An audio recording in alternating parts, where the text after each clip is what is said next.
pessoal, muito bem-vindos ao Malinecast, seu podcast de condomínio, comigo, Leidiane Malini.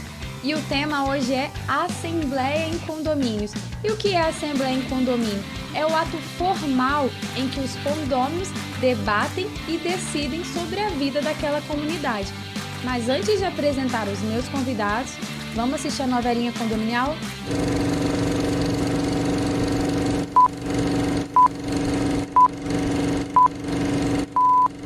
Episódio de hoje: uma assembleia muito louca.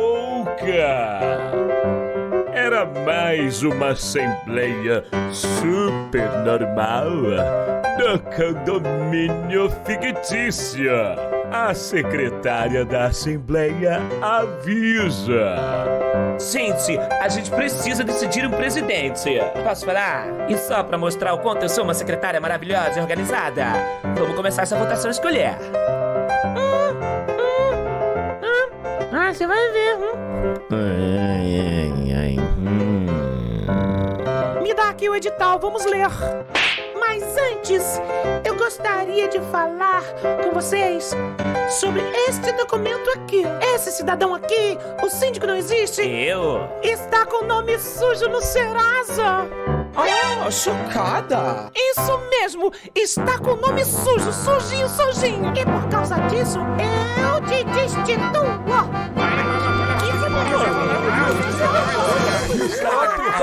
O bicho vai pegar.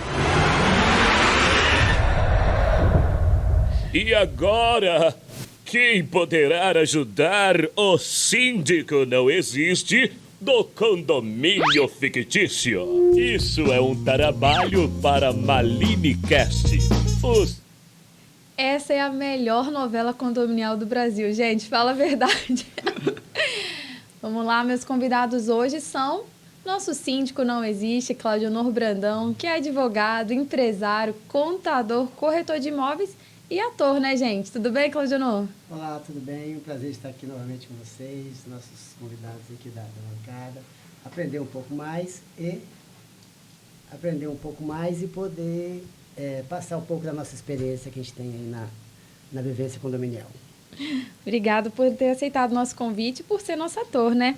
Estou também com a Priscila Ferreira, que é advogada corporativa, pós-graduada em governança, gestão de riscos e compliance pela FDV, responsável pela área jurídica no setor da construção civil. Tudo bem, Priscila? Tudo ótimo, é um prazer estar aqui. Muito obrigado pelo convite, Leide. E agora eu estou feliz, hein? Além de advogados, eu tenho amigos atores agora.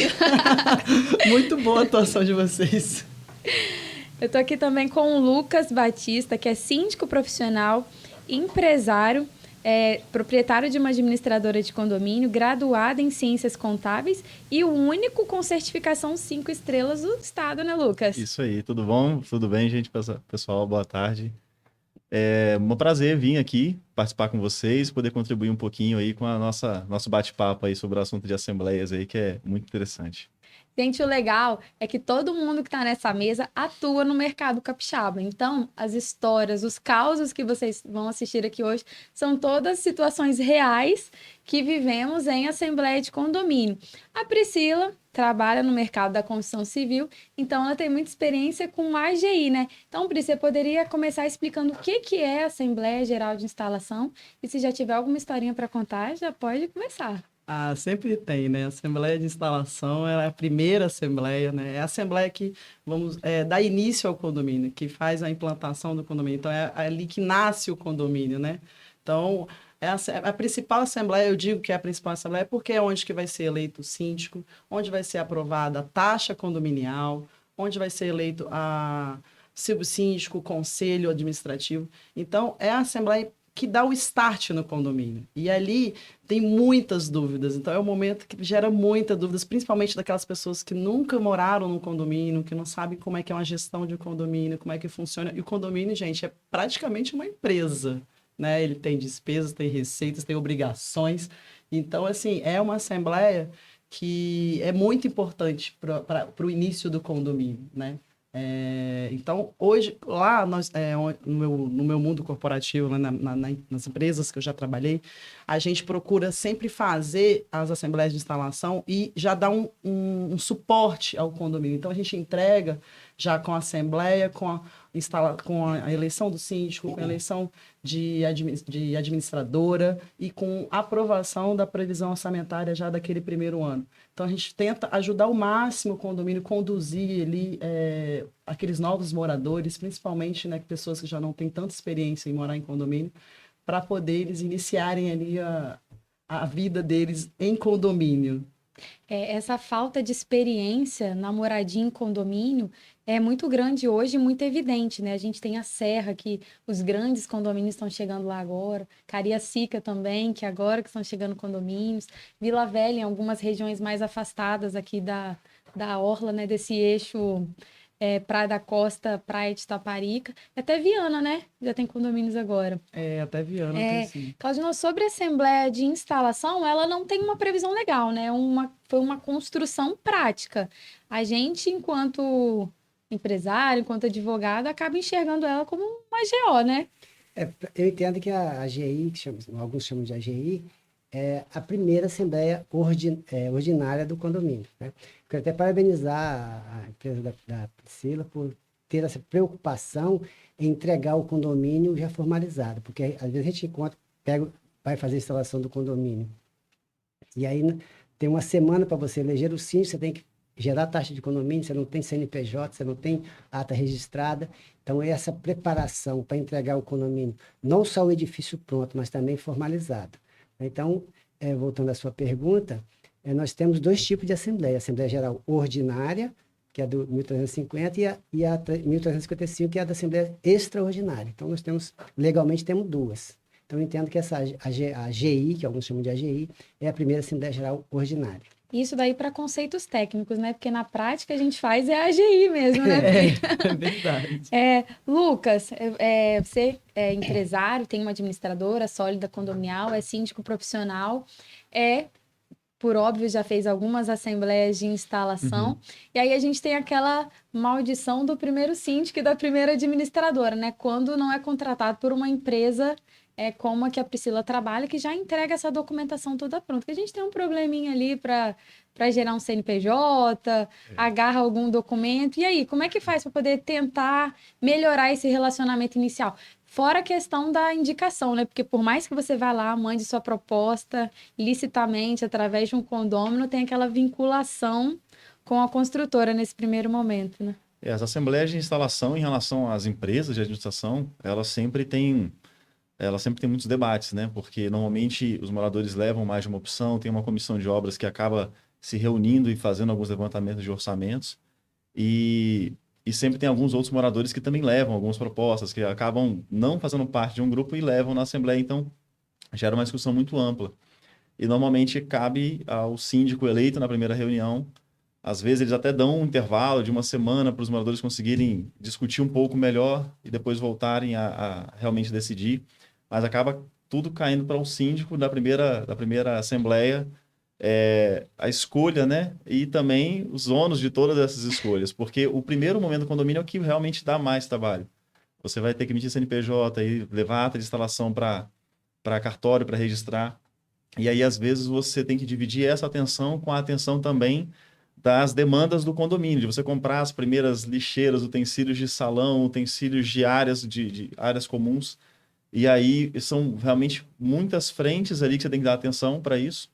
E muitas vezes a administradora ou o síndico, eles não conseguem atingir todo aquele anseio dos moradores, né? Que estão ali querendo ver o condomínio que acabou de ser entregue funcionando já como se tivesse há 2, 3 anos ali, né, em andamento. Então, sempre é muito crucificado. Então, os moradores precisam também ter esse entendimento do trabalho que dá esse início para conseguir dar um prazo, né, para as empresas conseguirem trabalhar, o síndico conseguir trabalhar e eles reunirem todas essas informações e conseguir entregar tudo que eles precisam, né, nesse primeiro momento. Sim, é porque, na verdade, o condomínio, quando ele é recém-instalado, recém-entregue, ele ainda não tem um histórico. A gente não tem histórico de consumo nenhum, a gente está precisando ainda comprar o mobiliário dele, né, fazer aquele primeiro enxoval. tem a questão do CNPJ, que são pouquíssimas exceções de empresas que já entregam tudo organizado para aquela gestão, e as pessoas acabam que realmente não têm a menor paciência com isso. Chegaram várias perguntas, eu acho que tem uma aqui que seria bem interessante, já que a gente está falando de instalação, né? Quando comprei, me falaram que pagariam R$ 200 que eu pagaria R$ 200 de taxa. Agora que vim morar aqui, estão me cobrando R$ 300. Isso tá certo? É assim, como funciona? A pessoa tem expectativa. No momento da venda, é tudo muito bonito, né? Tudo muito ali. A pessoa está naquela emoção de adquirir a casa própria e tal. Então, normalmente, o que se fala no momento da venda é uma expectativa de valor de taxa condominial, né? E aí isso é como?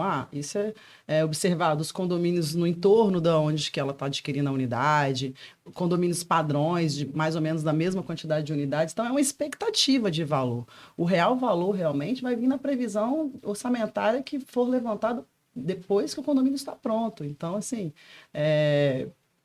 pode sim, porque é uma expectativa de valores, né? Então tem que apurar as necessidades do condomínio, o que o condomínio vai precisar, se vai ser um porteiro, se vai ser 2 porteiros, quantos auxiliares de serviços gerais, tudo isso é o custo do condomínio. Então a taxa condominial precisa ser realmente apurado todos os custos que o condomínio precisa. Então, lá no momento da compra, não tem como afirmar o valor de taxa condominial. Valor real, né?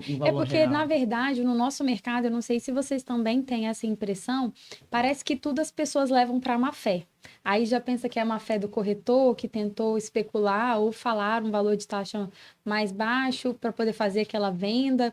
Só que eu vi um colega advogado falando, eu não me lembro quem agora para poder falar a referência certinho em relação à questão de previsão orçamentária, de valor de taxa de condomínio. E ele falava o seguinte, que às vezes numa previsão orçamentária, numa prestação de contas, o condômino fala, poxa, mas aqui a nossa previsão está dando uma cota de R$ 300 para cada um, no apartamento aqui do vizinho, que é igual estruturalmente, eles estão pagando 250. Por que aqui a gente paga mais? Só que aí você tem que ver, para poder pagar aqueles 250, qual luxo que você quer abrir mão. Porque condomínio é o quê? É só rateio de despesa. Então, você está pagando exatamente pelos serviços que você tem. Então, você quer abrir mão de um Honda no condomínio, você quer diminuir uma faxineira, você quer abrir mão de uma equipe de jardinagem, ter um jardineiro ali uma vez por mês só fazendo a manutenção do jardim. Então, acho que a gente pode caminhar por esse lado também. A gente tem muitas perguntas hoje, então acho que eu já vou começar com perguntas. Eu ia comentar também que em relação a essa diferença de R$ 300, também depende de como o condomínio é gerido. Porque às vezes tem despesas de manutenção que elas não são imediatas, tem despesas de manutenções que elas vão ser no decorrer do tempo. Então, se uma boa gestão já faz uma previsão para que você vai ter aquela despesa, você já vai estar pagando por aquilo ali no início. E às vezes o condomínio vizinho não tem aquela previsão e o condomínio deles é menor. Mas daqui a 2, 3 anos, você vai precisar ter aquela manutenção de qualquer forma. No seu condomínio já está provisionado aquela despesa, aquela verba para pagar aquela despesa e no outro condomínio não. E aí lá eles vão ter que fazer uma taxa extra para pagar aquela despesa que o seu condomínio já fez uma previsão e o outro não. Então, às vezes, isso justifica a diferença de uma taxa de condomínio, de um condomínio mesmo padrão de um para o outro. Para outro. Porque às vezes é fundo de obra, né? Que é uma coisa que pouquíssimos condomínios têm. Se você me permite, até acrescentando o que ele está falando aqui, a importância, hoje agora nos prédios de Vitória, da nova lei de manutenção preventiva, de você cumprir o manual de manutenção. Então, muitos administradores, muitos síndicos, ainda não desconhecendo essa norma, não colocam dentro da previsão todas as obrigações legais que tem de fazer manutenção preventiva. Aí, um tem a sua manutenção correta, tem a taxa de condomínio elevada, o outro não faz nada, deixa o prédio deteriorar, quando for fazer a manutenção vai pagar muito mais caro.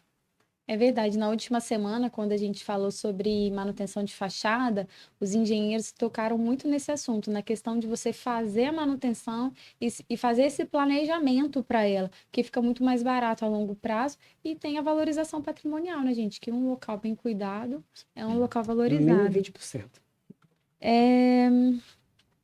Peraí que tinha uma bem legal aqui. Esse daqui também é de AGI. Minha porta está com defeito, posso pedir...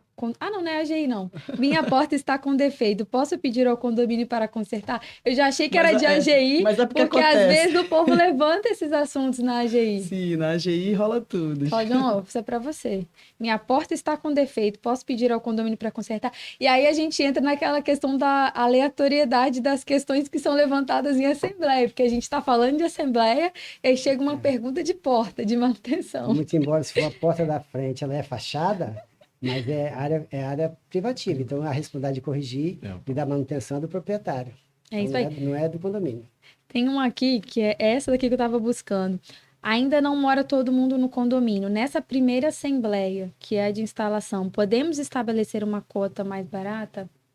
Sim, normalmente, inclusive, é feito isso nos empreendimentos que são de 2 fases, é feita uma previsão orçamentária para a primeira fase, porque vai ter menos utilização de uma área de lazer, por exemplo, tem menos moradores, então é feita uma previsão orçamentária para a primeira fase, que tem menos moradores, e depois uma previsão orçamentária, uma nova taxa para com a totalidade dos moradores na segunda fase. Porque até mesmo questões de uso do condomínio, de despesas do condomínio, é diferente, né, de uma fase para outra, quando todo mundo já ocupou as unidades.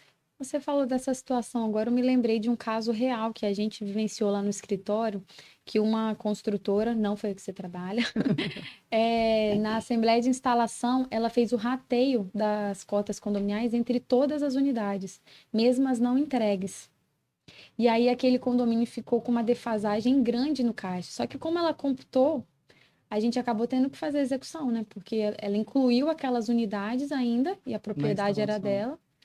E aí ela teve que pagar. A própria construtora teve que pagar. Eram, acho que umas 80 unidades que ela incluiu indevidamente. E aí até que a gente fez uma próxima assembleia para poder readequar o preço excluindo, ela teve que assumir esse prejuízo desse pagamento. Se na Assembleia de Instalação já se determina que as 2 fases pagaram o condomínio, e ela é proprietária, ela vai ter que pagar. Não é o certo, porque pelo menos onde eu trabalho, a gente faz as entregas faseadas. Então, até a instituição do condomínio é feita faseada. A gente faz uma instituição parcial da primeira fase, entrega a primeira fase, com a previsão orçamentária da primeira fase, e depois faz a instituição da segunda fase. Então, a partir do momento da instituição da segunda fase é que realmente a segunda fase está sendo entregue. Pois é, mas foi um erro tão grosseiro e era um condomínio de mais baixa renda e as pessoas não teriam como suportar, né? Já foram naquela expectativa que para eles aquela taxa já era muito pesada. Então, durante esse período, a construtora teve que pagar, ela se recusou a pagar alguns meses, a gente executou e o juiz condenou. Então, assim, foi falta de atenção de quem... Da construtora, mas acabou tendo um prejuízo, né? Tem uma aqui, foi eleito um síndico por indicação da construtora e o mandato dele é de 2 anos. Como podemos fazer para tirá-lo? Acho que a gente tem que analisar, né? Aquela questão que o Lucas já levantou, é de dar tempo para a pessoa trabalhar, porque às vezes não é só porque foi eleito, que às vezes a pessoa, como ela foi eleita na Assembleia de Instalação, já acredita-se que tem uma vinculação com a construtora, mas nem sempre isso é verdade. Mas de toda sorte, se quiser mesmo destituir, é colher a assinatura de 1/4 dos condôminos e levar para a Assembleia, né? Não tem jeito. Convocar um quarto de condôminos fazerem a convocação para a destituição do síndico e ela ser aprovada na Assembleia também. E aí levar para aprovação. Também tem que avaliar quantas unidades a construtora ainda tem, porque se você conseguir reunir 1/4 para convocação, às vezes na Assembleia presencialmente ali a construtora ainda vai ser maioria. Não conseguiria. Então, realmente, o ideal seria avaliar a gestão do síndico, porque se ele estiver fazendo se estiver cometendo algum erro, alguma falha administrativa, aí você realmente buscar até judicialmente a forma de retirá-lo do mandato. Ou é questão realmente de dar condições dele de trabalho, porque às vezes a construtora vai ter a preocupação de colocar um síndico com competência de administrar o condomínio e nem sempre os moradores vão estar entendendo que aquela é a melhor forma de conduzir o condomínio. Tem várias situações que podem justificar uma mensagem, uma pergunta dessa. Sim, é porque às vezes é a própria falta de experiência dos condôminos, primeira vivência em condomínio, e aí não entendem da gestão E aí você falou de um ponto que às vezes a construtora ela tem a maioria das unidades e ela poderia manter essa pessoa. A gente entra na questão ética, porque eu acho que uma vez entregue, e aí isso vale uma pesquisa de mercado para você saber de quem você está comprando, procurar os tipos de ações que aquelas empresas têm, porque mesmo que a Priscila falou que a empresa que ela presta serviço, ela não costuma votar, né? Você Não. disse que antes aqui que votou em um caso porque teve uma situação de empate, Isso, mas não é costume.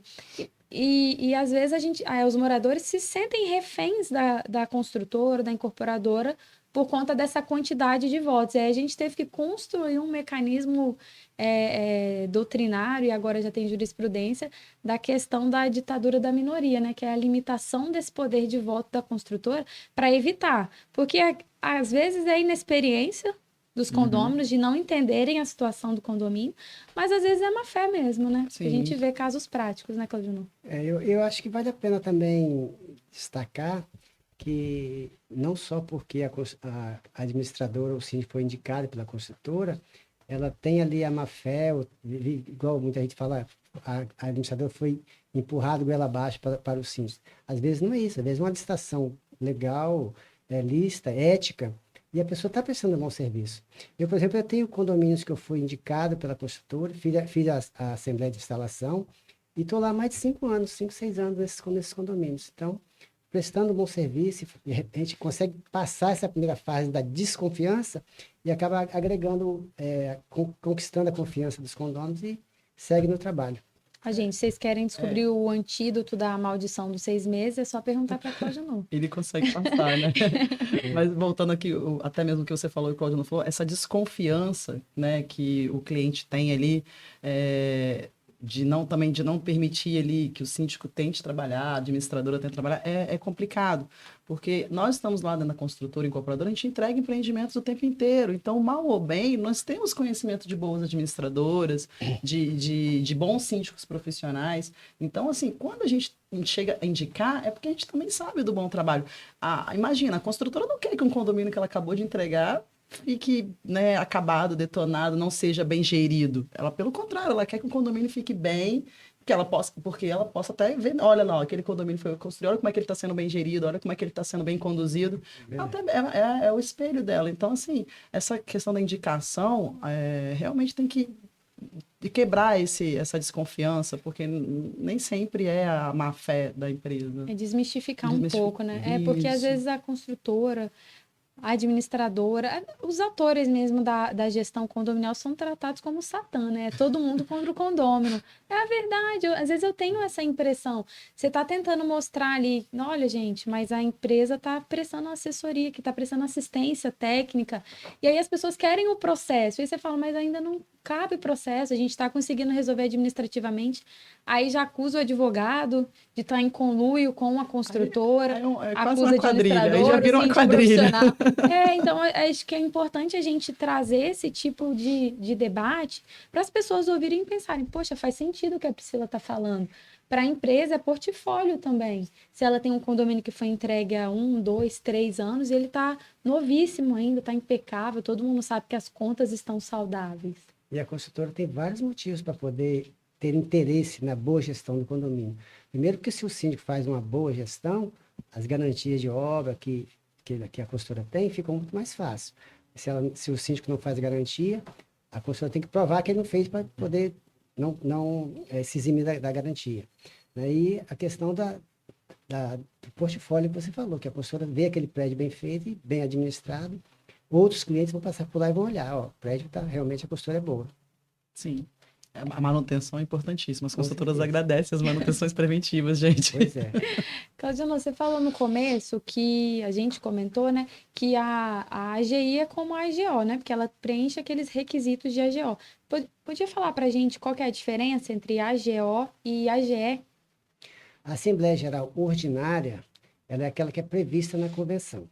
Quando a construtora faz o edifício, tá fazendo a instituição do condomínio, ela tem a minuta da convenção, que depois vale por convenção. Então, lá ela tem a data em que vai ser realizada a Assembleia Geral Ordinária, onde o síndico tem que prestar conta, eleger eventualmente o seu substituto, alterar o regimento interno. As Assembleias Gerais extraordinária, elas acontecem na medida da necessidade que o síndico tem que levar alguma coisa para a sua deliberação. Tá? E é importante a gente observar essa primeira Assembleia Geral Ordinária para formatar o mandato do síndico. Se na Assembleia fala, por exemplo, que o síndico vai ter um mandato de 2 anos, ele tem 2 anos, mas ele tem que observar a partir da data em que vai ser feito a AGO. Imagine que o condomínio está sendo entregue em janeiro, mas lá na convenção fala que as AGOs têm que ser feitas a partir de outubro. Então, o mandato tem que ser feito de acordo com que as próximas assembleias sejam feitas em outubro. Então, o mandato do síndico tem que vencer naquela data, para que dali para frente todas as AGOs respeitem exatamente o que está escrito na convenção. Aí, nesse caso, seria aquele mandato tapão que a gente fala, de janeiro a outubro, aí depois tem uma outra eleição, ou vai ser um ano e um pouquinho vencendo na outra? Exatamente, tem que ser adequado para que as datas coincidam. Lucas, tem uma pergunta aqui, que eu sei que para você essa é moleza. O que pode ser decidido em assembleia? Na Assembleia vai ser decidido o que tiver constando no edital, né? O edital tem que ser convocado pelo síndico. E aí ele tem que constar já os assuntos que vão ser discutidos para conseguir fazer a deliberação. Às vezes surgem alguns outros assuntos, né? Às vezes colocam o famoso assunto gerais no final, onde todo mundo faz suas sugestões, mas tem que deixar bem claro já no início da Assembleia de preferência que o que for falado assuntos gerais vão ser simplesmente sugestões ou algumas informações a respeito do condomínio, mas que decisões não podem ser tomadas ali. Tem um colega que sempre fala que quando a pessoa coloca assuntos gerais, ele só serve para poder atrapalhar, porque a pessoa começa a divagar ali toda a vida, a gente não consegue entrar na pauta propriamente dita, ou para lavar roupa suja, né? Porque a gente não pode decidir nada, né, no assuntos gerais. Então, não vale a pena. Pode ser um pedido para a formatação da próxima pauta. Na verdade, eu sempre coloco assuntos gerais, mas sempre a gente faz essa explicação. A gente coloca aqui, olha, assuntos gerais é para você sugerir assuntos, passar alguma reclamação, passar alguma informação ou solicitação para que o condomínio tome providências de forma administrativa durante o tempo, não aqui na Assembleia. A Assembleia não vai servir para decidir nada dentro de assuntos gerais. E aí a gente acaba colocando, porque a comunicação hoje ela é muito, por mais que seja muito fácil, né, em relação a aplicativos e tudo, todo mundo evita, né, levar assuntos para o condomínio. Então, eles acabam usando a Assembleia para levar assuntos aleatórios. Isso eu acho que é quase que inevitável. Quando não coloca assuntos gerais, as pessoas, mas eu não posso falar tal assunto.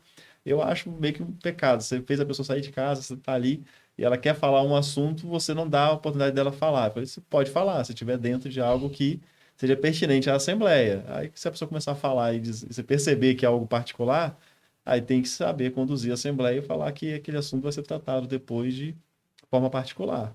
Você falou sobre condução, acho que a gente pode entrar no tema escolha do presidente da Assembleia, né? Porque a gente tem que escolher bem. Na nossa historinha de hoje mesmo, a pessoa se propõe lá a ser o presidente, mas ela não queria presidir nada, ela não sabia como conduzir, só queria mesmo era declarar a destituição do síndico. E aí, vocês têm alguma dica que vocês dão para os clientes mais próximos ali? Porque acaba que a administradora não faz esse papel e, via de regra, as convenções proíbem que o síndico presida a Assembleia. E aí, tem alguma dica que vocês dão para os condôminos? Olha, já deixar mais ou menos organizado ali, uma pessoa que tem mais perfil? Fala, João, como é que você conduz lá, Nini? Eu conduzo da seguinte forma. Primeiro, eu já vou agendado aquele que vai ser o presidente, porque você tem que já estabelecer, o cara tem que ter um perfil. Primeiro, ele não deve estar envolvido no assunto que vai ser deliberado. Se ele tiver interesse, acho que ele não deve presidir.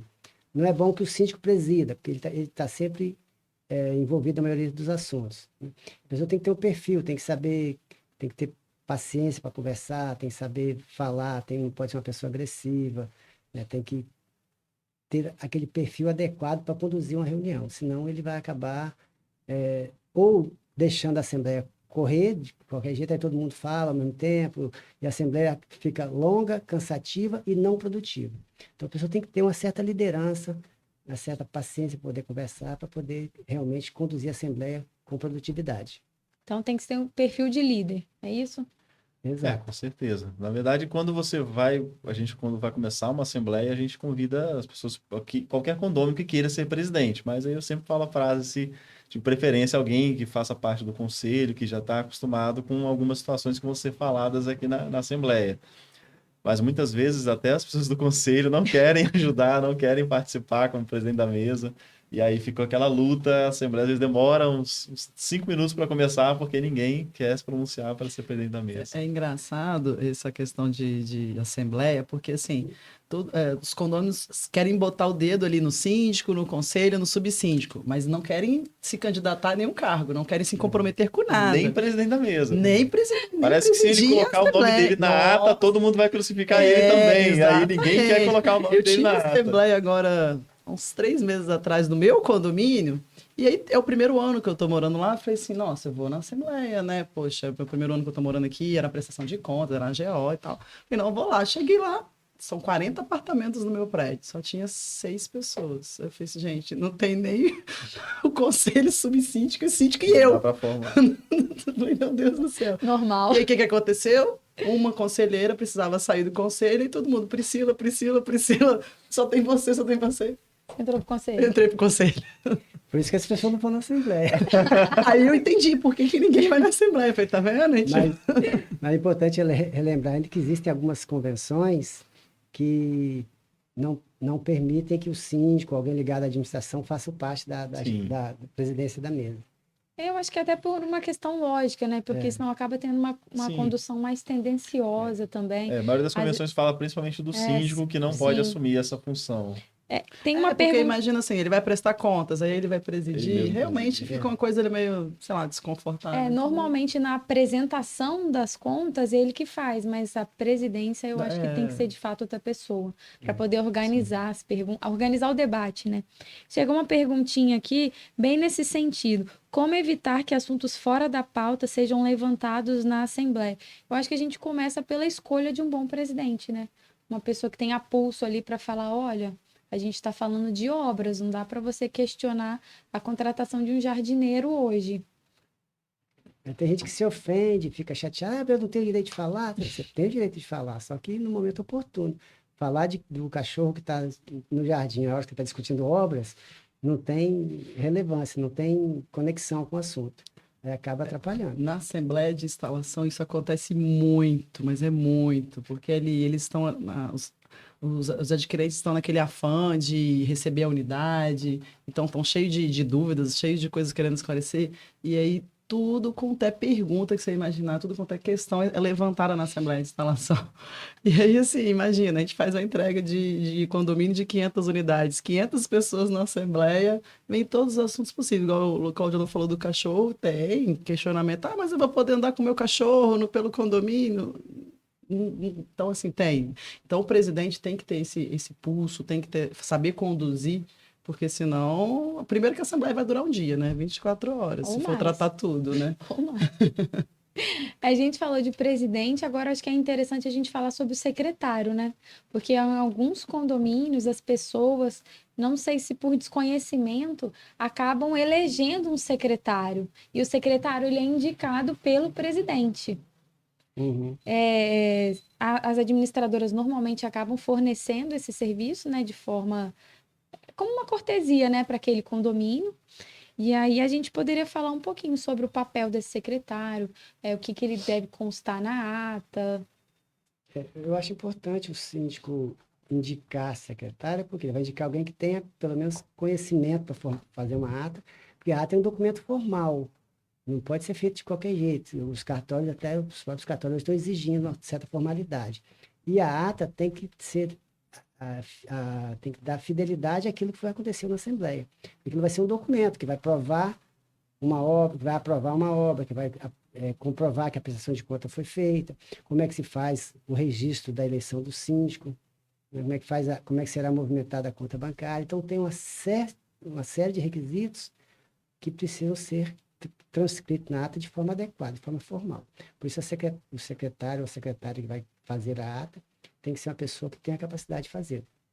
E tem que ser um resumo adequado, né? Mas às vezes as pessoas reclamam, não sei se vocês, eu acredito que sim, na prática já devem ter passado por isso. Mas não constou a minha fala. Uhum. E a pessoa quer que conste na íntegra assuntos que não vão agregar nada aquilo ali, são irrelevantes. Falei... Normalmente, quando a pessoa deixa bem claro para toda a Assembleia, eu quero que conste em ata que eu vou falar tal. A Aí gente você consta. faz constar, porque ela está pedindo na presença de todos, né? Mas realmente é um resumo do que foi deliberado na Assembleia que vai para a ata. Então não adianta você colocar todos os assuntos aleatórios que surgem durante a Assembleia dentro do conteúdo da ata, que só vai deixar a ata mais extensa. E, e normalmente a questão de ser a parte do secretário, quem vai secretariar ali a ata, redigir a administradora ela fornece esse serviço. Então, se um condômino também for indicado para fazer o papel, né, de ser secretário da ata, ele pode ser. Agora, e isso não deixa de lado o papel da administradora de cooperar ali e fazer toda essa parte formal que precisa ser feita na redação da ata. Desde que o conteúdo, né, escrito, o texto, a forma textual de todo o conteúdo tenha sido feito pelo secretário indicado. Mas não é porque foi um morador indicado que a ata vai ficar também com falhas Orientar, né? ali, com vícios É ali, que não importante, vai né? prejudicar o registro. É importante lembrar ainda que a ata tem prazo para ser entregue, né? Tem, Sim, no Ah, máximo 8 verdade. dias também. após a Assembleia, você tem que divulgar, fazer a divulgação da ata. E aí, Também. às E vezes, aí, a pessoa, o morador, pega para fazer e fica E esquece, não 3 meses faz. com aquilo. não faz.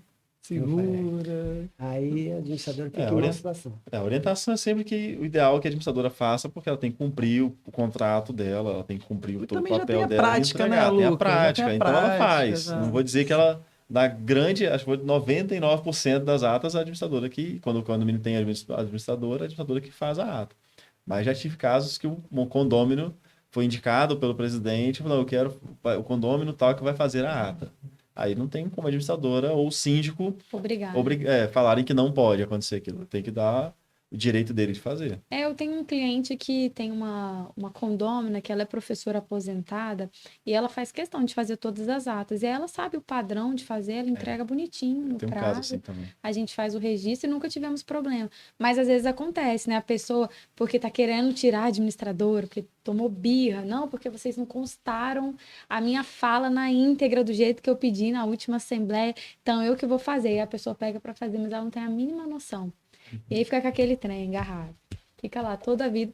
E aí daqui a pouco a gente tem que notificar a pessoa para entregar. E aí ela fala: olha, não consegui fazer.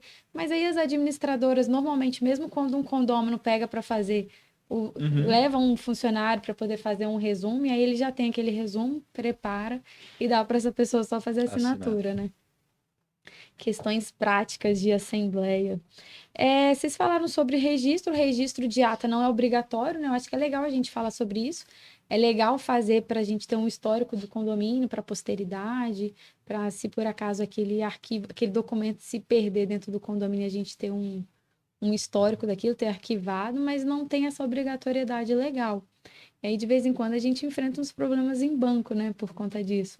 Pega uns cartórios aí que o povo inventa uns procedimentos que não tem na lei. Eu só registro a AGO.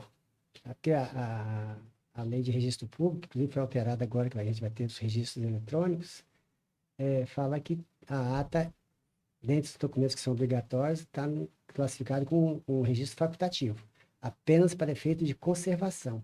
Então, você não precisa registrar. Mas a Receita Federal, para emitir o CNPJ, pede registro em ata. O banco pede. Então, das AGOs eu faço registro. Mas o que eu tenho encontrado dificuldade nos cartórios é esse excesso de formalidade que alguns exigem, disparidade entre um cartório e outro. Né? Por exemplo, um cartório em Vitória demora 2 horas para registrar um ato. Entrega de manhã, meio-dia está pronto. Outro aqui em Vila Velha demora mais de mês para dar uma resposta que houve pendência. E exige um monte de coisas que não são pertinentes ao registrador fazer. Então, é uma demanda que nós temos que fazer mais alguns podcasts acerca disso e fazer algumas brigas aí com os cartórios, porque eu acho que o cartório hoje é uma unanimidade, consegue desagradar todo o mercado. Priscila, você tem essa sensação mesmo que o cartório desagrada todo mundo? Nossa, tenho a mesma sensação. E assim, e lá, aqui a gente tá falando só de ata de assembleia. Imagina eu faço incorporação, faço uma série de coisas. Realmente, eu tô torcendo que a nova lei agora ajude a gente, Claudio. Tomara. Você, enquanto incorporadora, tem alguma questão assim de cartório que acaba uma exigência que façam, que você fala, caramba, isso não tem pé nem cabeça? Sim, por exemplo, um dos últimos condomínios que nós fizemos a instalação, nós fomos fazer o registro da ata, porque a gente faz o registro da ata, né, até mesmo para poder facilitar o condomínio na obtenção do CNPJ, né, toda a implantação ali do condomínio. E o cartório me exigiu que eu colocasse a listagem de todos os adquirentes na minuta de convenção de condomínio e registrasse junto com a ata a lei do regimento interno também dentro da convenção de condomínio, né? E colhesse a assinatura, uma assembleia virtual, e colhesse a assinatura de todos os adquirentes do empreendimento. Esse daí é um outro problema, né? Assembleia virtual e lista de presença. Essa é uma das aberrações dos cartórios. Querer que você faça uma assinatura presencial De uma assembleia virtual. Não tem lógica. Não Isso. tem lógica. Eu já participei de uma assembleia que o cidadão condômino estava no Canadá. Ele participou da assembleia virtual. No cartório, eu queria que eu tivesse a assinatura dele. Então, ele não precisaria ter feito a assembleia virtual. Pagava passagem para ele vir aqui no Brasil, assinava a ata. São coisas que os cartórios exigem que não tem fundamento. Você falou muito bem, cada cartório acaba interpretando de uma forma, dando a sua interpretação e dificulta muito o nosso trabalho, né? Eu trabalho com muitos cartórios, vários cartórios, e o desafio é esse, é saber como que vai ser a interpretação do cartório naquele caso. Não, eu tenho uma colega administradora que ela tem um modelo próprio de ata para cada cartório, porque cada cartório tem um requisito específico para cada situação. Então você fica assim, gente, o papel do cartório é o quê? Fazer o registro. Então, se tiver tem os requisitos legais, formais, mas atendidos aquilo ali, eles não têm por que não registrar. E realmente, Claudinho falou uma coisa que é certa, a gente precisa fazer essa provocação, né? De repente até chamar alguns deles aqui para a gente ouvir, levar essa ponderação para o tribunal, abrir essa discussão, né?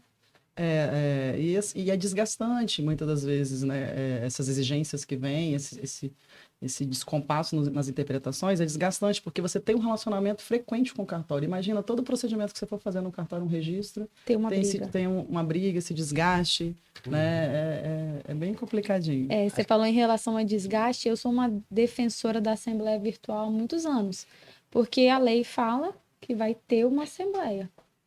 A convenção fala que vai ter uma Assembleia, mas não fala que vai ter que ser no salão de festas do condomínio aquela Assembleia. Ali fala, vai ter que ter a AGO, vai ter que ter a AGE. Não fala que é no salão, não fala em qual plataforma que eu tenho que fazer, de que forma. Então, quando começou a pandemia, eu falei assim, agora. Agora vai. Agora vai. E aí a gente começou a fazer assembleias virtuais, porque muitos clientes ainda tinham resistência. E a gente começou a fazer, fizemos em um, fizemos em outro, porque a lei também demorou um pouquinho para sair, né? A pandemia começou em março. E a lei foi de outubro, a gente ficou com esses... Numa expectativa muito otimista do legislador, que achou que a pandemia ia acabar em 3 meses. Então, a gente teve a oportunidade de testar, e aí quando a gente levava para registro, um questionamento sempre...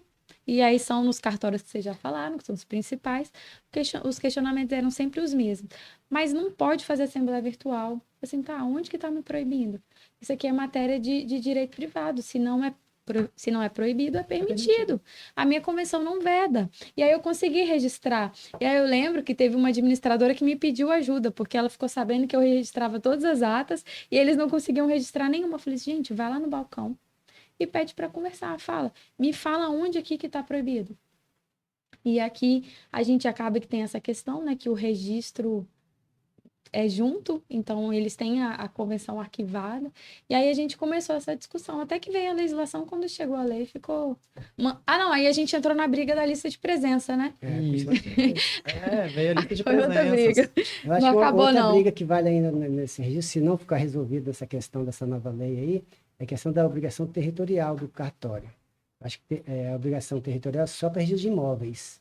Muito embora a ata seja de condomínio, está vinculada a condomínio, não é um documento que tem que obedecer base territorial. Então, ele pode ser registrado em qualquer lugar. Fica bom obedecer a base territorial, porque a pessoa tem mais ou menos uma referência. Mas a gente tem até uma amiga, Tabelian, que ela defende isso, né? Tá com dificuldade de registrar aqui? Registra na Bahia, registra em outra cidade. Pois é. Acho que, no mínimo, se a gente fizer aqui na Grande Vitória, eu vou ficar feliz, porque eu tenho cartão de Vitória que é excelente. Antigamente até conseguia, né, Claudio? melhor assim. Conseguia, e depois que as brigas de cartório provocaram aí de Isso. só ter que registrar dentro do Isso é uma fatia do bolo, porque isso legalmente não está previsto em lugar nenhum. Então a gente tem que obedecer à lei. Ah, chegou uma questão aqui legal sobre horário de assembleia, primeira e convocação. Por que que tem isso? primeira e segunda. Primeira e segunda, ó, tô. Primeira e segunda convocação. Primeiro, a lei determina que seja, né, em 2 convocações, primeira e segunda. Agora, muitas convenções determinam o intervalo de tempo, né, entre uma e outra. E aí, eu acho que esse intervalo é uma das coisas que as pessoas mais reclamam, porque normalmente, de regra, é 30 minutos. E as pessoas reclamam, tem que ficar aqui 30 minutos esperando, não pode começar, já tem gente aqui. E as pessoas não entendem que para começar na primeira, Tem que tem ter que ter quórum. o quórum. Tem que ter. E não adianta o quórum se reunir 10 minutos depois da primeira convocação. A primeira convocação já acabou, você tem que aguardar a segunda convocação agora. E as pessoas, mas já tem os 2 terços, mas você passou 10 minutos do horário da primeira convocação para reunir os 2 terços. Não, a gente tem que esperar a segunda convocação. Aí as pessoas não entendem isso. Você falou um ponto legal, porque eu fui participar de uma assembleia, um condomínio pequeno, poucas unidades. E aí, na primeira convocação, a gente já tinha um quórum. E era a AGO. Era eleição de síndico, prestação de contas. E condomínio, acho que 20 e poucas unidades, o povo já estava lá. E quando chegou a turma, que só chega na segunda convocação, a gente já praticamente tinha resolvido a assembleia. A Assembleia já O tava síndico já acabando. estava eleito, as contas já estavam aprovadas. Uhum. E aí o pessoal disse, não, mas vocês não podiam, porque não foi respeitado o horário da segunda convocação. Não, a gente só faz uma segunda convocação Se não se não atender a alcançar o quórum na Pagar primeira. primeiro. E às vezes a gente mesmo, né, já tá tão acostumado com a segunda convocação que deixa passar batido. 19 horas, segunda convocação, 19h30, já tem quórum aqui e a gente fica ali, panguando, esperando no automático a segunda convocação. Então é legal aconteceu falar mesmo. sobre isso, porque a gente acaba desprivilegiando quem chega chegou no horário. pontualmente. Uhum. E aí a gente cria uma cultura do povo só chegar 19h30, né? Que normalmente é segunda, 19 é. 19h30. Aí o pessoal só chega às 19h30. Então foi um fato. Tem gente que acha que é porque já chega atrasado mesmo, já dá 30 minutos de tolerância. Então Não desconhece que tem um fundamento legal nisso. foi um fato muito legal esse que aconteceu, porque o povo ficou surpreso. Aí eles começaram a chegar todo mundo certinho. Horário. Gente, peraí que tem 1 milhão de perguntas aqui. E vamos caminhar com essas perguntas, senão não respondemos. Em relação a edital, o que deve constar no edital de convocação? Em relação à pauta, é o que precisa ser decidido, né? A Eu convocação é a data, o local que aquela assembleia vai acontecer, O horário da o primeira e horário segunda de convocação. primeira e segunda convocação. Aquela questão de que inadimplente não pode pode participar e votar, então é interessante a gente sempre lembrar isso. E Questão da questão de procuração. procuração. Esses dias eu participei de uma assembleia que deu uma confusão danada por conta disso. Eu assumi o jurídico recente. E aí a gente coloca, né? Orienta o condomínio a colocar no edital questão de procuração. E só que lá as pessoas estavam acostumadas a votar sem procuração. E o filho representando o pai, a esposa representando. E aí quando a gente colocou lá constando quem que era o proprietário, porque condomínio novo a gente tem um trabalho de colocar quem é proprietário e qualquer pessoa a partir dali precisa de levar a procuração. A gente teve que adiar a assembleia, porque eles... E eu entendi, eles estavam acostumados, o filho do Lucas ir lá representá-lo, a esposa do Claudio Noy ir lá representá-lo e passar a votação. Eu falei assim, gente, mas era assim, mas vocês ficam expostos, porque qualquer pessoa que estiver insatisfeita com alguma votação pede uma nulidade dessa assembleia, porque quem não podia votar acabou votando. E aí é um assunto legal da gente falar Uma sobre coisa que eu acho procuração. interessante, passando a colocar também agora, tem função da Assembleia Virtual, é o quórum necessário para cada matéria. Eu já coloco o quórum, se não tiver aquele quórum, quem querendo mantém a Assembleia Permanente, coloca. Quando houver já a perspectiva de que a Assembleia será aprovada em caráter permanente, já coloca no próprio edital, que não havendo o quórum necessário, será transformado em Assembleia Permanente. É importante constar isso, né? É uma possibilidade nova que a gente tem, porque antes a gente fazia, mas sempre ficava naquele risco, né? Porque não tinha respaldo legal para isso. Então a gente deixava ela em aberto, colhia assinatura depois, às vezes, ou marcava uma próxima sessão para daqui 15 dias e tentava convencer as pessoas ou pegar procuração para poder alcançar o quórum, mas agora a gente já tem uma previsão legal para isso, e a gente já precisa fazer a ata parcial que é uma questão interessante, porque a gente faz ata parcial, e aí as pessoas estavam fazendo uma ata, 2 atas, 3 atas, e aí depois o cartório... E aí levavam todas elas a registro, e a gente acabou de resolver um problema grande por conta disso, porque a lei fala que a gente vai fazendo uma ata parcial, depois condensa tudo, faz uma ata e leva a registro. E aí o pessoal, os colegas estavam fazendo várias atas. E aí o registro fica caro, porque você tem que pagar por cada documento. O cartório não junta tudo ali como um documento único, se você coloca o edital, tudo de novo. Acho que a gente podia entrar nesse assunto de assembleia permanente, né? Essa possibilidade. Lembrar que é só para assuntos que dependem de quórum qualificado. Tem umas certas formalidades. Eu fiquei muito chateado com essa lei, que eu achava que a lei viesse para ajudar a gente, né? Mas manteve-se a mesma situação, porque acho que a lei tem que transformar em direito aquilo que se faz na prática. É isso que o direito serve, para poder pacificar a sociedade. E aí, primeiro, ela não é permanente, porque ela acontece, aí você tem que convocar uma outra assembleia, depois outra assembleia, você tem que fazer num prazo máximo de 90 dias, você tem que fazer as assembleias com distanciamento no máximo de 60 dias entre uma e outra. Mas você tem que fazer várias sessões. E o que se acontece na prática? A pessoa vai na primeira sessão, não quer participar, eu só quero votar. Então tem que dar esse direito para a pessoa de apenas participar da assembleia, manifestando o seu voto. Isso não está acontecendo, não foi isso que a lei previu, né? Não houve essa previsão legal nesse sentido. Então, você tem que fazer várias assembleias para poder motivar as pessoas que não foram na primeira, que vão na segunda, que vão na terceira. Ainda pode mudar de voto se quiser, então eu acho que a lei não atingiu o objetivo necessário. Mas aí, para poder fazer do jeito que você pensa, a gente teria que alterar a própria finalidade da Assembleia, porque é deliberar e votar. Então, não tem essa previsão expressa da pessoa abrir mão. Por isso que ou a pessoa ela pode abrir mão, mas ela tem que ir lá. Ela pode não querer expressar a opinião dela, mas ela vai ter que ouvir a opinião dos outros para ela poder votar. Mas imagine uma assembleia virtual. Eu mantenho a assembleia virtual no caráter permanente, posso manter por... Também não fala horário de início e fim. Você pode manter por 2, 3 dias.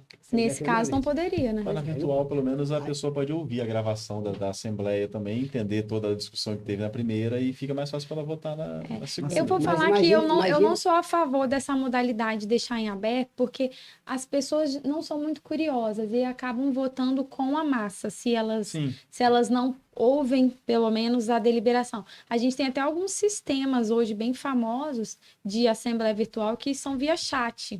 Uhum. E aí deixa o fórum, a assembleia em sessão permanente, num fórum ali que a pessoa digita daqui dois... Eu acho um absurdo isso. Eu acho que esse tipo de assembleia é totalmente anulável. Imagine que você tem uma assembleia para decidir se a fachada vai ser vermelha ou roxa. Você tem eu já sei o que é, tem 2 pontos ali. Eu vou discutir, eu quero vermelho mais ou menos, quero vermelho, preto e vermelho, porque vai virar Flamengo. Eu quero a assembleia vermelha ou roxa. Então, tem 2 pontos de votação. É sim, sim, não, não. Então, a pessoa pode votar. Então, ela abre mão do direito dela de discutir, o livre, espontânea vontade. E já faz o voto e já vota. Né? E vota, parte direto para o voto. Porque na prática o que vai acontecer é que o síndico vai convencer os moradores que não estão indo a darem a procuração, até às vezes para ele mesmo ou para outro condômino, para simplesmente preencherem os votos ali e conseguir completar o quórum mínimo. Na prática é isso que vai acontecer. Foi o que a Leidiane falou. Com essa possibilidade de várias assembleias, vai pegando tipo o voto cabresto. Né? Mas o que vai acontecer... O ideal era que a lei viesse para pacificar o que já é feito sem necessidade de você ficar pegando procuração. Na prática, vai acontecer as pessoas escolherem votos. Sim. Mas eu acho que a finalidade da lei é evitar isso. Pois é. O intuito da lei é fazer com que facilitar o atingimento do quórum, mas permitir o debate, porque senão eu não concordo particularmente do síndico ir lá que a gente sabe que na prática isso sempre aconteceu, do síndico ir lá e colher votos, colher assinaturas para poder votar em determinada matéria. Eu sou totalmente contra, eu sou a favor do debate. Eu acho que em condomínio, a assembleia de condomínio foi feita para isso, para a gente discutir, até por isso que defendo pautas mais enxutas, a escolha de um bom presidente, para a gente poder ter uma condução de forma que atrai as pessoas. Que é importante o debate. Sim, é importante o debate, mas você não pode uma coisa que isso acontece na prática já há tanto tempo, e o legislador sabe disso, que como é que funciona, faz uma lei que não atende e vai continuar, né, mantendo a prática de uma forma agora permanente, entre aspas, ilegal também, entre aspas. Por quê? A pessoa vai deixar de fazer o debate, porque ele não quer ir lá, vai dar a assinatura dele no voto, e aí alguém vai se sentir prejudicado, vai entrar com ação para nulidade da Assembleia e vai continuar abarrotando os tribunais com o mesmo problema. Então, a lei, para mim, não resolveu. Não resolveu. Não pacificou. Não pacificou. Vamos lá, gente. Tem uma dúvida aqui sobre convocação. O síndico ele está fugindo da prestação de contas e não convocou a AGO. O que fazer? É um quarto dos condôminos. E se esse um quarto dos condôminos se omitiu, a gente tem que lembrar da possibilidade que a gente tem lá no parágrafo 2º, acho que do 1350, de que o próprio condômino que se sente prejudicado provocar o judiciário, né? Pedir que o juiz convoque. É a exceção, mas a gente precisa lembrar dessa possibilidade. Eu não sei há quanto tempo que o síndico tá enrolando aí para poder fazer essa convocação da AGO, se os condôminos, os demais estão omissos, mas você, no fim das contas, ainda tem essa possibilidade. Realmente tem que ver quando é que, no caso, que dele, a Assembleia, a obrigação do síndico prestar conta em Assembleia é quando vence o mandato dele na AGO. Tem que fazer a prestação de conta. Fora disso, ele pode mostrar para quem estiver. Sempre que solicitar, tem que apresentar. Porque se ele não quer convocar a AGO, pode ser que o mandato dele também já venceu, e aí esse condômino sozinho pode tentar conseguir ver onde que o condomínio tem conta bancária, e ver se tem a ata lá atualizada, e tentar provocar com que ele faça, né, a convocação disso. Porque, normalmente, se já venceu a AGO, ele não prestou contas, e provavelmente o mandato dele também pode estar vencido. Peraí, gente. Não sei se você quer falar isso, mas eu enxergo pelo menos 5 formas de convocação de Assembleia. Vamos falar. A primeira sempre é o síndico, né? O síndico é que tem a prerrogativa principal de convocar a Assembleia. Na omissão dele ou impedimento, um quarto dos condôminos. A gente fala um quarto dos condôminos de forma genérica, mas, na verdade, é um quarto dos condôminos os condôminos que representam pelo menos um quarto das frações ideais. Então, parece a mesma coisa, mas é um pouquinho diferente. Representa as frações ideais. Segundo, quando tem uma obra necessária, né, que é o síndico, qualquer condômino pode convocar uma assembleia para poder fazer aquela obra, né, ou para prestar conta daquela obra. Então, no artigo 1341 há essa possibilidade também de um condômino convocar. Ou quando está previsto na convenção, quando um condômino pode convocar, se tiver alguma coisa de interesse dele. Por exemplo, teve uma multa de um síndico contra ele. Então, se houver essa possibilidade, então ele também convoca. E algumas convenções estabelecem que o conselho pode convocar também uma assembleia. Então, são essas situações. Mas sempre a prerrogativa principal é do síndico. O síndico é que tem que ser notificado, né, quando for por um quarto dos condôminos, esse um quarto tem que notificar o síndico para que ele convoque. Aí, se ele não convocar, então as outras possibilidades de convocação pode ser feita. Em relação a essa questão da convocação por um quarto, eu entendo diferente. Eu também. Eu entendo que os próprios condôminos, eles podem fazer o edital, colher a assinatura de um quarto e já fazer a assembleia. Só que esse é um entendimento que eu acho que divide muito os advogados, porque boa parte dos advogados entende como claudinou, que a gente tem que colher as assinaturas e notificar o síndico para ele convocar, porque a prerrogativa, embora ele tenha sido omisso no primeiro momento, a prerrogativa inicial é dele. Então, esse é um assunto que dá muita discussão. No artigo 1350, fala que o síndico convocará uma assembleia. Sim. A Assembleia Geral Ordinária. No 1355, fala que o síndico convocará uma assembleia ou por um quarto dos condôminos. Ou um quarto dos condôminos aí dá poderá realmente fazer, essa né? dúvida, mas no caso de impedimento ou omissão dele. Então, para você colocar o síndico que mora, para dizer que ele está omisso, você tem que notificá-lo. Aí dá a possibilidade. Exatamente, esse é o argumento. Já aconteceu isso num condomínio que eu prestava assessoria, e a minha orientação foi: um quarto notifica o síndico, e ele não convocando a assembleia, um quarto convoca a assembleia. Pois é, mas aí você concorda que se a gente faz assim, acaba que aquele 1/4 é um entendimento mais novo, porque até esses dias o que prevalecia era justamente esse, de entender que o síndico, como a prerrogativa primeira é dele, ele tem que ser notificado. Só que aí se a gente colhe a assinatura de 1/4 e notifica o síndico, ele não convoca, as convenções elas têm prazo. A gente teria que fazer essa notificação para colher essas assinaturas e já no edital falar, síndico, olha, o edital está aqui. Se você não convocar, já está convocado. E colocar para um prazo longo. Porque normalmente a gente já faz naquele prazo regulamentar. Faz o edital, colhe as assinaturas e publica. Se você pegar e for notificar o síndico e ele não fizer, você vai ter que colher a assinatura de novo. Sim, Aí, orienta, isso aí, convoca para isso daqui aí. uns 20, 25 isso aí. dias e vai Na colhendo as própria- Na própria assinaturas. notificação que você faz para o síndico, você já deixa Estabelecido, notificado. né? Se você não fizer nessa data, Vai. será, Já tem, será já- dado a convocação publicidade já ao dá. edital. Isso. E aí eu acho que é interessante falar sobre o papel da administradora nessa questão da publicidade, né? Porque quando 1/4 dos condôminos convoca a assembleia, se o síndico foi omisso, a administradora ela tem que dar essa publicidade. E na prática, a gente vê que algumas administradoras acabam atuando como A favor do síndico. como ali, se elas fossem contratadas exclusivamente Do síndico. pelo síndico. Mas, Não. assim como advogado de condomínio, a gente presta serviço para os condôminos, não é para o síndico. E a gente vê muito caso de administradora. E aí eu acho que seria muito legal vocês dois falarem isso. Gente, se 1/4 dos condôminos entregou o edital de convocação, a gente tem que dar publicidade. Se é esse o nosso papel, né? Se fomos contratados para isso naquele condomínio. Não só em relação ao edital de convocação, às vezes até a questão das contas, né? Teve uma pergunta que o síndico não faz a prestação de contas. Às vezes você abria a administradora para que algum grupo de moradores vá lá e olhar todas as contas, e você poder explicar e você poder tirar qualquer dúvida, mesmo que tenha algo questionável ali por parte do síndico. Então, o papel da administradora é para os condôminos. O contrato e quem paga o contrato da administradora é a fração ideal de todos os condôminos. Então, caso chegue uma convocação, né, reunida por 1/4 de condôminos, você tem que fazer e dar publicidade para a convocação, tem que participar dessa assembleia, você tem que disponibilizar um funcionário para poder secretariar a mesa, né, se não tiver o condômino disponível ali indicado. Então, a administradora não pode ser omissa aí também junto com o síndico. Isso mostra até a idoneidade da administradora também, né? Porque se tem uma suspeita de irregularidade. A gente sabe que em condomínio muitas suspeitas são questões políticas e às vezes até infundadas.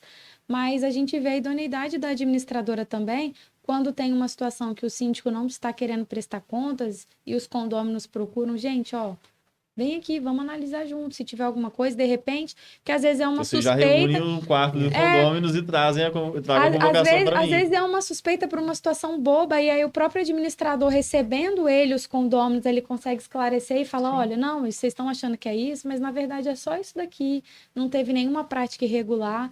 Até mantém o contrato, né? Porque quando as pessoas estão determinadas mesmo a destituir o síndico, é uma questão política, a gente pode destituir ele. Eu concordo com a colocação, acho que é assim alguém tem que proceder. Agora, só ressalvando aquela questão do síndico não existe ser destituído por uma pessoa de forma irregular, porque tem acontecido as pessoas chegarem sem previsão legal, né? Uma única pessoa querer convocar uma assembleia, sem chamar um quadro de condômino, fazer um comunicado e fixar no quadro de aviso, convocando para uma assembleia sem qualquer fundamentação. Aí quem tem que ser reportado é o síndico e ele tem que decidir. Agora, quanto à relação à lisura da prestação de conta, hoje as nossas prestações de conta já são de forma digital. Então, todo morador recebe cópia da prestação de conta, já digitalizada, para que ele possa visualizar. Então, quanto mais transparência a administradora oferecer para o condomínio, melhor. Eu acho que é importante a gente falar sobre essa questão da formalidade da Assembleia. A Assembleia ela tem uma formalidade, tem que ter um edital de convocação, ou convocada pelo síndico, ou 1/4 dos condôminos, ou de qualquer condômino através do judiciário. Tem que ter uma pauta pré-estabelecida, o local, o horário. Não pode, e essa situação da novelinha, como eu disse, todos os casos aqui são reais, uma pessoa entrar numa assembleia e destituir o síndico porque ela quis destituir. Ou um condômino pegar e fixar um comunicado no quadro de avisos ou mandar pelo WhatsApp, que a gente está enfrentando uma situação dessa, até um cliente em comum com o Codionô, de que um condômino fez a publicidade de uma convocação, ele próprio, para prestação de contas. A gente não está no prazo para isso, ele não colheu um quarto de assinaturas. O que as pessoas acho que confundem muito é assim, esquece da formalidade, né, que existe no condomínio, e aí traz aquilo muito pro pessoal. Então, as pessoas trazem o sentimento pessoal ali, ou um desentendimento, eu não gosto daquele síndico, eu quero que ele preste contas agora. E, gente, existe a formalidade, existe a legislação, né, tem que ser seguida. Então, se você quer fazer uma destituição de síndico, por exemplo, tem as vias adequadas e tem as formalidades, né? Então, eu acho que as pessoas também confundem muito isso. Acha que, eu vou para reunião de condomínio. Quando fala reunião, chega a me arrepiar. Fala assim, meu Deus, não é uma reunião.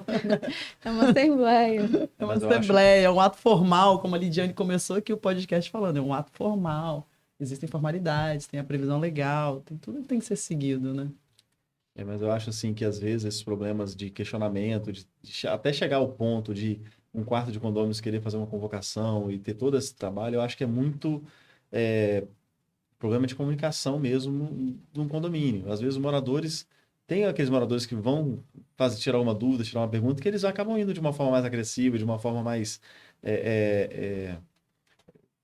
que às vezes você não se agrada de você responder, né? E aí o síndico muitas vezes quer evitar aquele tipo de condômino, e aí vem o papel da administradora de conseguir conciliar aqueles dois condôminos, que não deixam de ser, né, síndico e o morador, para esclarecer todas as questões, né? E também eu penso que a questão da transparência, se você percebe que tem um grupo ali que está questionando, a administradora junto com o síndico conversarem e combinarem, realmente convocar uma assembleia, não precisar esperar, às vezes, aquela convocação, chegar a um quarto de moradores assinarem, já que tem essa dúvida, vamos convocar e vamos esclarecer, porque se às vezes só o digital, se às vezes só, igual eu falei na parte de assuntos gerais, às vezes só o digital e só o papel ali que você tem de sistema, de aplicativo, não está dando a clareza que algumas pessoas às vezes não estão tendo, acho que não custa o condomínio se mover, né, como gestão, como administradora, síndico, e trazer para uma assembleia, mesmo que seja para uma minoria que não está entendendo, mas você presta conta fora de tempo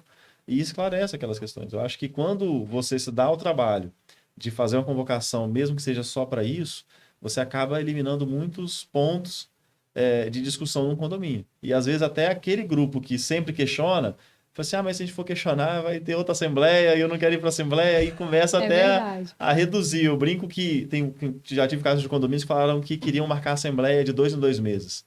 E a gente fala assim, não, ok, vamos marcar de 2 em 2 meses. O quórum da assembleia só ia diminuindo a cada assembleia que você fazia. E a assembleia era só para prestação de contas. E aí os próprios moradores perceberam que era um exagero você fazer a assembleia de 2 em 2 meses só para prestar contas. E pararam com a exigência. Então, eu acho que esse trabalho de comunicação é uma das coisas que tem que ser muito trabalhada sempre. E normalmente é a maior parte dos problemas que a gente tem em condomínios. Sim, é fundamental. Mas eu vou falar que quase sempre a sua estratégia funciona, eu acho que transparência é o que todo mundo espera em condomínio. Só que acaba que o condomínio é um ambiente muito político. E eu já vi na prática, como o artigo que fala sobre destituição de síndico fala de prestação de contas, mas também fala não administrar convenientemente. Fica muito político isso. A gente vê, às vezes muda um morador para o condomínio, ele cometeu uma falta, foi notificado ou foi multado, e aí toma uma birra do síndico, é uma pessoa mais eloquente e ela acaba movimentando toda aquela massa. E a gente perde excelentes gestores por conta disso, porque uma pessoa, por conta de um problema pessoal, de uma infração real que ela cometeu, movimenta um grupo, e aí colhe um quarto de assinaturas e vai lá e destitui um síndico que era um exímio gestor. A gente pega pessoas, às vezes moradoras, que são muito boas, e aí depois você vai ver o condomínio está todo com manutenção para fazer, com problema nas contas. Política.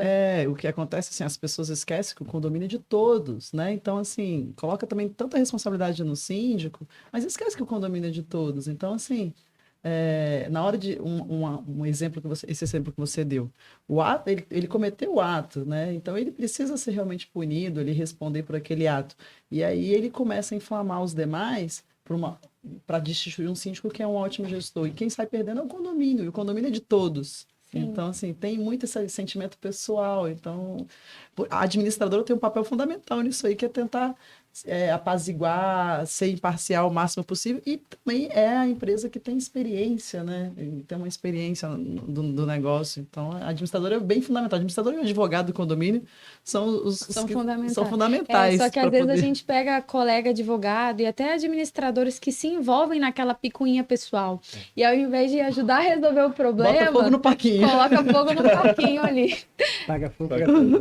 Você pega uma situação assim de vez em quando, né? A gente fica Aí horrorizado. complica. Gente, ó, a Assembleia de Condomínio tem muita coisa pra gente falar, mas eu acho que já venceu o tempo que a gente se propôs. A gente podia remarcar, né? Dar continuidade. Porque a gente falou pouco sobre Assembleia Virtual, falou pouco de Assembleia Permanente. Tem muito coisa. assunto pra Tem falar. muita Priscila nem contou muitas histórias pra gente. Lucas não contou nenhuma história. A gente vai ter que fazer um Assembleias 2 aqui pra poder continuar. Ixi, eu não sei se eu sou boa atora, não, hein? Gente, ó, já tem um ator aqui profissional na mesa, né? Precisa Nosso me falar isso, síndico não precisa existe. aumentar meu cachê, hein? Ih. Certo, produção? Eu acho que você merece. Você merece. Acabou o podcast agora, né, gente? Vamos encerrar. Gente, ó, eu queria agradecer a presença de vocês, falar de Assembleia sempre. Chegaram mais perguntas aqui, porque eu fiz caixinha no Instagram do escritório, então as pessoas vão mandando perguntas de questões práticas. Eu vou deixar registrado, vou tentar responder algumas pelo Instagram, mas eu acho que é interessante a gente marcar um podcast 2, número 2, falando sobre as modalidades também, né? A forma de fazer essa assembleia, que pode ser presencial, que pode ser virtual, explorar mais um pouquinho isso. Queria agradecer a presença de vocês, Priscila, eu sei que você vive na correria lá. Eu que agradeço o seu convite, Leide. Eu que agradeço. Muito bom estar aqui compartilhando as experiências, aprendendo, principalmente aí com a galera de administradoras aí, Claudionô, Lucas, conhecendo hoje. Mas eu que agradeço o convite. Espero poder ter contribuído. Contribuiu bastante com suas situações de AGI. O Lucas, que é o único síndico 5 estrelas do estado, né, Lucas? Eu É acho uma honra te receber aqui. Obrigado, eu agradeço. Eu acho assim, o certificado 5 estrelas é um certificado nível nacional, né? E eu acho que toda forma, hoje existe uma grande luta para tentar tornar essa profissão, criar algumas barreiras de entrada para essa profissão por conta da seriedade que tem. E a certificação 5 estrelas é uma certificação particular de uma organização de São Paulo. E tem muitos síndicos aderindo, né? Eu acho tudo que é válido para essa profissionalização da profissão, do síndico profissional, eu acho que é muito importante. E queria agradecer o convite, que eu acho também muito importante o papel que você faz, de trazer esse esclarecimento para, às vezes, nos condôminos. Como você falou, você recebe muitas perguntas, muitos condôminos que, às vezes, não ouvem da gente como administradora, mas sempre ficam com um pé atrás ali, achando que a gente está dando uma opinião particular. Então, ter essa ferramenta, né, disponível para as pessoas ouvirem, tirarem suas dúvidas, eu acho isso aí muito importante. Dou o maior apoio aí que o projeto continue bastante tempo. Obrigada, Lucas. Claudionô, nosso síndico não existe, que também é síndico e é um grande defensor dessa profissionalização. A Priscila comentou sobre o número de obrigações que o condomínio tem hoje e o síndico, né, como seu representante, acaba que é o primeiro que responde ali. Claudionô é uma pessoa que sempre está comentando nos bastidores sobre criar mecanismos para a gente ter síndicos profissionais, né, mesmo que sejam moradores. Então, queria te agradecer sua contribuição para a sociedade capixaba, agradecer para o podcast. Se você quiser falar um pouquinho sobre isso também, fica à vontade. Eu que agradeço mais uma vez a oportunidade de estar aqui, compartilhando com vocês, aprendendo. E realmente o síndico tem que ser profissional, né? Eu sempre uso como slogan que condomínio é coisa séria. E é sério mesmo. A quantidade de responsabilidade que tem o síndico não é brincadeira. Então, se eu quero ser um síndico, seja morador, condomínio, proprietário, ou seja, aquele que vai viver dessa profissão, ele tem que se preparar, né? Tem que se preparar, tem que estudar, tem que entender o que é ser síndico, não é simplesmente, quero ser síndico para ficar isento da taxa de condomínio. Isso é um absurdo, o maior absurdo que os condôminos podem fazer com o seu próprio patrimônio. Elege qualquer um, desde que não seja eu. Então, isso é um absurdo. Então, quanto mais a gente puder ter oportunidade de falar da importância da profissionalização do síndico, nós vamos falar para poder trazer ao nosso mercado um nível, né, de excelência de administração condominial. Gente, o síndico ele não pode ser qualquer pessoa, porque o síndico ele tem que entender de gestão, tem que ser um bom líder, tem que ser um bom mediador, tem que saber um pouquinho de direito e de engenharia também, porque são muitas questões de manutenção do condomínio. Então, ouçam os recados que foram dados aqui pelos nossos síndicos profissionais. E esse é o MarineCast de hoje, falamos sobre a Assembleia em Condomínios, espero que vocês tenham gostado e semana que vem tem mais. Agora a gente pode falar.